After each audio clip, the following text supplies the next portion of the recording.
Okay, let's take this Volvo 850 T5 automatic for a spin. All the warning lights come up properly.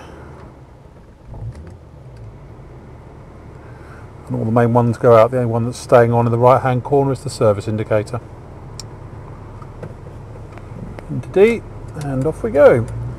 Starts on the button. Air conditioning's ice cold. We'll turn it down actually, don't really need that now, it's too noisy. Yeah, starts on the button. Engine sounds nice, no unpleasant noises from the engine, no rattling from the motor at all. No hesitation, misfiring or anything like that, or overheating.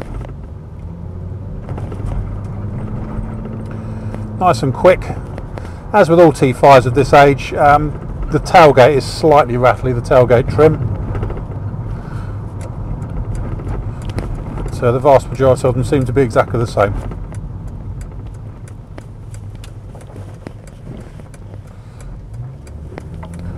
CV joints feel good going around the corner. Lots of performance. And we're only in the economy mode on the gearbox rather than the sport mode.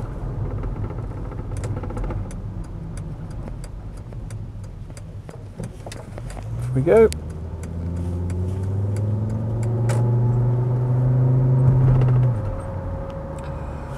Gearbox changes gear nicely, up and down. There's no sort of severe jerking or anything like that.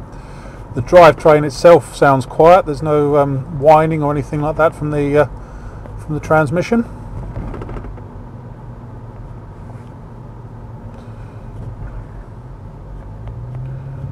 Let's see what the tracking's like on it. Tracking's good. Possibly been done in the past because the steering wheel's about 1 degree off to the right, but it's pretty good at the moment. Performs really well as a good T5 should. Storms off.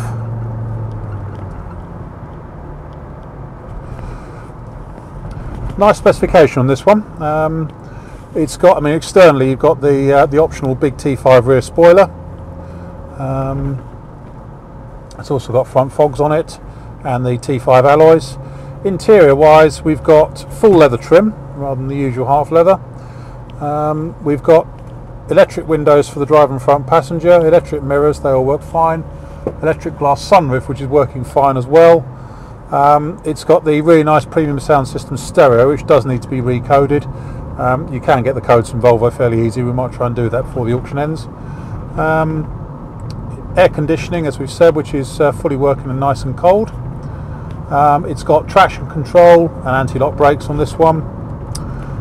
Remote alarmed locking. Driver's airbag. Let's have a look and see if it's got the SIP system on it as well. In front of us here we've got fuel gauge, we've got the turbo boost gauge and temperature gauge, which is sitting just pretty much on the halfway point where it should.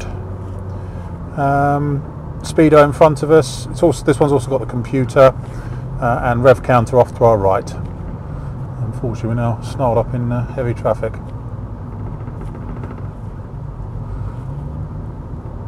Say a couple of rattles from the trim, but seems to be fairly normal on one of these.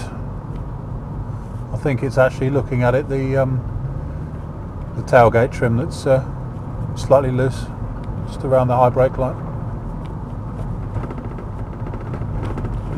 A small rattle from the passenger seat, I think, as well.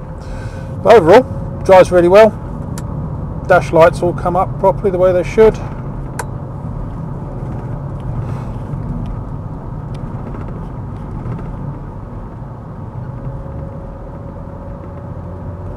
Very pleasant car. So storming performance, this one's got the switchable